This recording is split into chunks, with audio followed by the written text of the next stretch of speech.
જય ગણેશાય નમઃ. ભારુક સત્સંગ ચેનલમાં તમારા બધાનું સ્વાગત છે. આજે હું તમને સંકટ ચોથની ફાગણ વદ સંકટ ચોથની વાર્તા કહેવા મળું છું. ફાગણ વદ સંકટ ચતુર્થી 6/3/26 છે અને તેનો ચંદ્ર ઉદય છે 21:27 એટલે કે રાતે 9:27 ચંદ્ર ઉદય થશે. એ પછી આપણે આપણું વ્રત તોડી શકીએ છીએ, ઉપવાસ તોડી શકીએ છીએ. મહા મહિનાની ગણેશ સંકટ ચતુર્થીની કથા પૂરી થતાં સૌનાદિક મુનિઓ કહેવા લાગ્યા, હે સૂતજી, હવે તમે ફાગણ મહિનાની આવતી ગણેશ સંકટ ચતુર્થી વિશે કહો. સૂતજી કહે છે, ફાગણ મહિનામાં આવતી ગણેશ સંકટ ચતુર્થીને વિઘ્નનાશક ગણેશ ચતુર્થી કહે છે. ગણેશજી બધા વિઘ્નોના વિનાશક છે. આથી જ ગણેશજી બધા સંકટો અને વિઘ્નોના નાશ કરતા માનવામાં આવે છે. આજે હું તમને ફાગણ મહિનાની આવતી ગણેશ સંકટ ચતુર્થીની વાર્તા કહું છું. પ્રાચીન કાળમાં યુવાનાશ્વ નામનો રાજા હતો. તે ધર્માત્મા, ઉદાર, દાતા, દેવતાઓ અને બ્રાહ્મણોનો પૂજક હતો. આ રાજાના શાસનમાં વિષ્ણુ શર્મા નામનો એક તપસ્વી બ્રાહ્મણ રહેતો હતો. તે વેદ વેદતા અને ધર્મશાસ્ત્રજ્ઞ હતો. તેને 7 પુત્રો થયા. તે બધા ધન ધાન્યથી સમૃદ્ધ હતા, પરંતુ પરસ્પરના કલેશના કારણે બધા અલગ અલગ રહેતા હતા. વિષ્ણુ શર્મા પ્રત્યેક પુત્રને ત્યાં ક્રમશઃ એક દિવસ જમતો હતો. તે વૃદ્ધ અને કમજોર હતો. આથી કરીને બધાની વહુઓ તેને અનાદર કરતી હતી. વહુઓના તિરસ્કારના કારણે તે ઘણી વખત રડી પડતો. એક દિવસ વિષ્ણુ શર્મા ગણેશ સંકટ ચતુર્થીનું વ્રત રાખીને સૌથી મોટી વહુના ઘેર ગયા.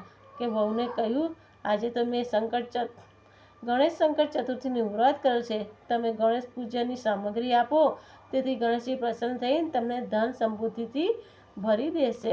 પોતાના સસરાની વાત સાંભળી મોટી વહુએ કઠોર શબ્દમાં બોલી, હે સસરાજી, મને ઘરના કામોથી ફુરસદ મળતી નથી. ત્યાં આ બધું હું ક્યાં કરવા બેસું? તમે વારંવાર આવું કંઈક ને કંઈક ગતડું કર્યા કરો છો. આજે ગણેશ વ્રત લઈને આવ્યા. હું આ વ્રત વિશે કશું જાણતી નથી, માટે મહેરબાની કરી અને અહીંથી ચાલ્યા જાઓ. મોટી વહુનો ત્યાંથી જાકારો મળ્યા પછી વિષ્ણુ શર્મા વારાફરતી 5 પુત્રવધૂને ત્યાં ગયા. બધાને આ બાબતમાં જાકારો આપ્યો. છેલ્લે વિષ્ણુ શર્મા સૌથી નાની પુત્રવધૂને ત્યાં ગયા.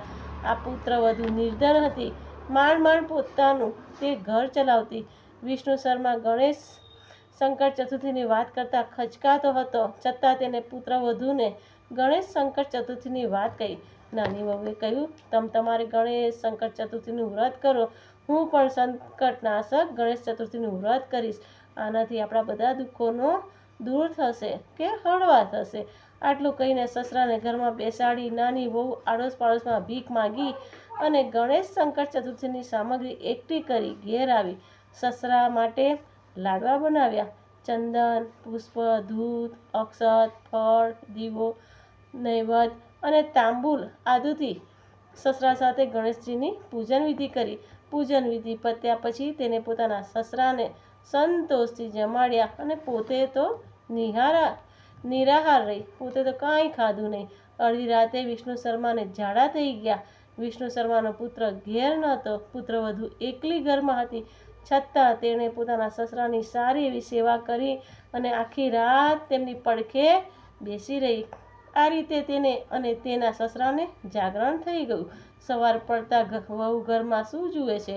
એ તો જુએ છે કે હીરા, માણેક, મોતી જ્યાં ત્યાં વેરાયેલા પડ્યા છે.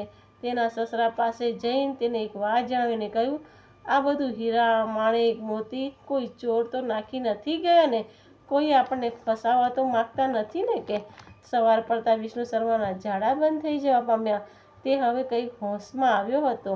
તેને પોતાની પુત્રવધીને વાત સંભળાવી કહ્યું, હે વહુ, આ બધો તો પ્રતાપ સંકટનાશક ગણેશ ચતુર્થીનો છે.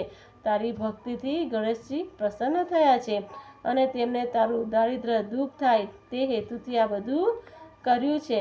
હવે નાની વહુ પૈસા ટકે સુખી થઈ ગઈ. આજે બીજા 6 ભાઈઓ અને તેમના પત્નીઓ ભેગે મળી અને નક્કી કર્યું કે આ બધું આપણા પિતાને સંગ્રહી રાખેલા દ્રવ્ય નાની વહુને આપ્યું છે. આ બાબતની વિષ્ણુ શર્માને જાણ થતાં તેને 7 પુત્રો અને પુત્રવધૂને એકઠા કરીને જણાવ્યું કે મેં તમારા દરેકના ઘેર આવી સંકટનાશક ગણેશ ચતુર્થીનું વ્રત અને અનુષ્ઠાન કરવા જણાવ્યું હતું, પણ તમે દરેક તે બાબતમાં નારાજગી બતાવી. જ્યારે નાની વહુએ પોતે વ્રત કરી બધી સામગ્રી ભીખ માગીને લાવી વ્રતનું ઉજવણું કર્યું હતું. આથી ગણેશજીની કૃપાથી આ બધું તેને પ્રાપ્ત કર્યું છે. ત્યાર પછી વિષ્ણુ શર્માએ 6 પુત્રો અને પુત્રવધૂઓને 12 માસની ગણેશ સંકટ ચતુર્થીના વ્રતો કર્યા અને તેઓ પણ ધન ધાન્યથી સમૃદ્ધ થયા. તમને મારી આ વાર્તા ગમી હોય, કથા સાંભળવી ગમી હોય તો મારા આ ચેનલને લાઈક અને સબસ્ક્રાઈબ જરૂર કરજો. જય ગણેશાય નમઃ.